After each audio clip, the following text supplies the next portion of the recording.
Hello everyone, and for today's history lesson we're going to be thinking about ancient Egyptian food and drink. Okay, we know that food and drink was incredibly important to a lot of different people throughout history, just as it's very important today. So we're going to be taking a look and having a think about the kinds of food and drink that they would have and the way that they managed to get that food and drink. Now we're going to start off by talking about the River Nile, and we have to remember that the River Nile was incredibly important for the ancient Egyptians for a whole number of reasons. Not only was it good for moving things up and down the river, for trading and for movement, but it was also absolutely essential for them getting their food and drink as well, and there's a reason for it. Now, when we're taking a look at this, we can see that the River Nile is there in the middle, and we've got lots of this kind of grassland right near it, but then we've kind of got lots of desert on the outsides, and there's a reason for that, okay? And one of the reasons for that was because of the Nile flooding. Every year, the Nile would flood at a particular time. So let's have a look at it before the flood. So here it is before the flood, and you can see that a lot of that kind of green vegetation around the outside has just kind of gone. It's not very green anymore.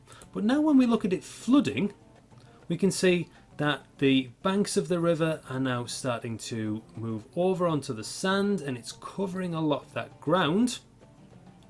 And then when it comes back, when it drains back again, we can see that there's this kind of dark soil left behind, and that's called silt.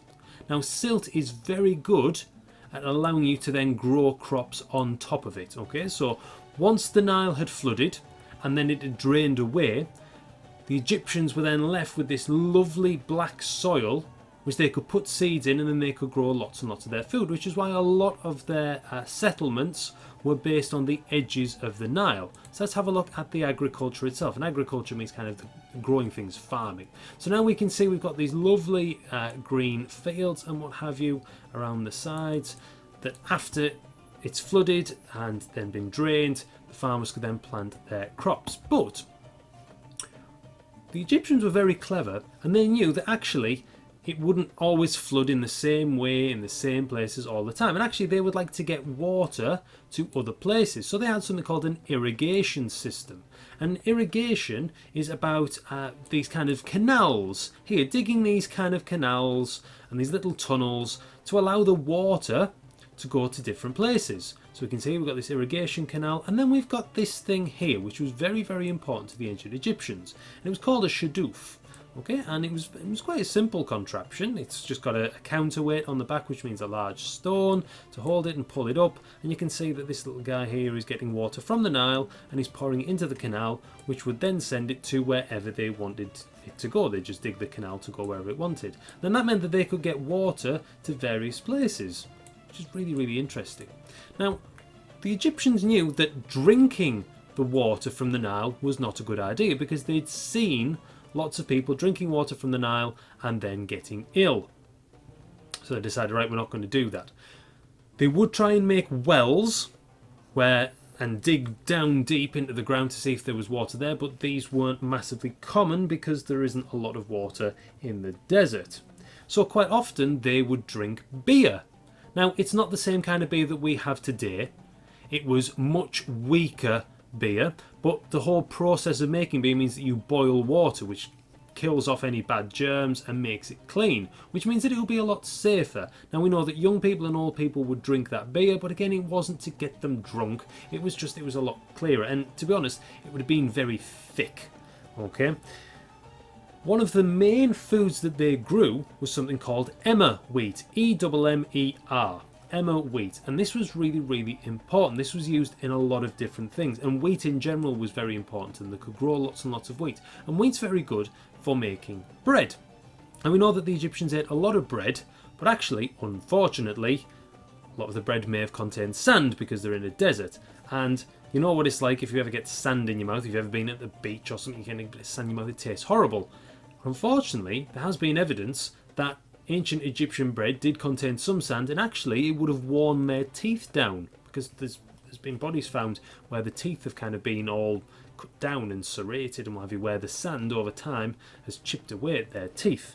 Now, we're not exactly sure how many meals a day the Egyptians used to eat, maybe 2 or 3. There was certainly a breakfast, but actually we know that meal times were very, very important for families. They also ate lots and lots of other food as well, things like lots of vegetables such as onions, garlics and beans, and then lots of fruit as well such as melons, dates and figs.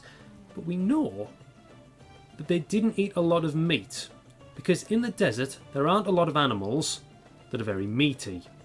So if you were able to get hold of meat, it was very expensive, and actually it was more of a status symbol, so it showed that actually you were quite rich and you were possibly quite important as well.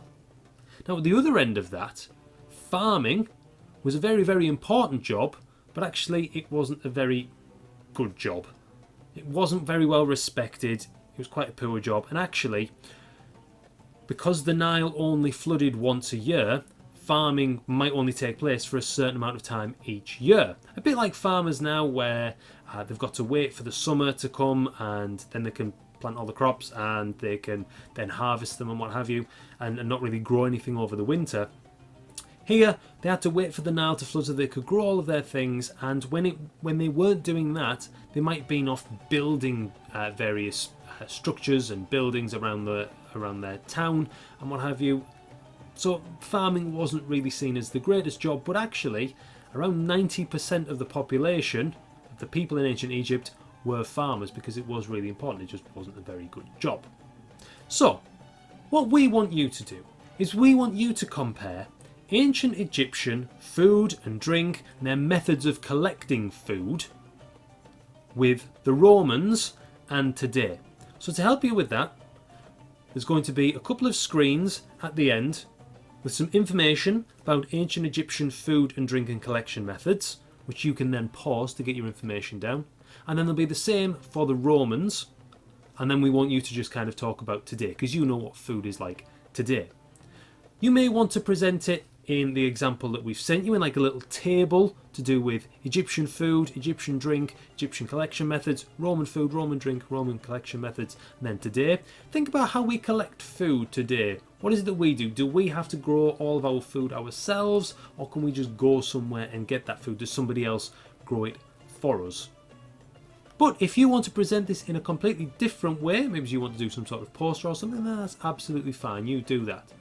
And don't forget to send copies of it to your teacher, because we love seeing what you're doing, and hopefully we'll see you for the next lesson.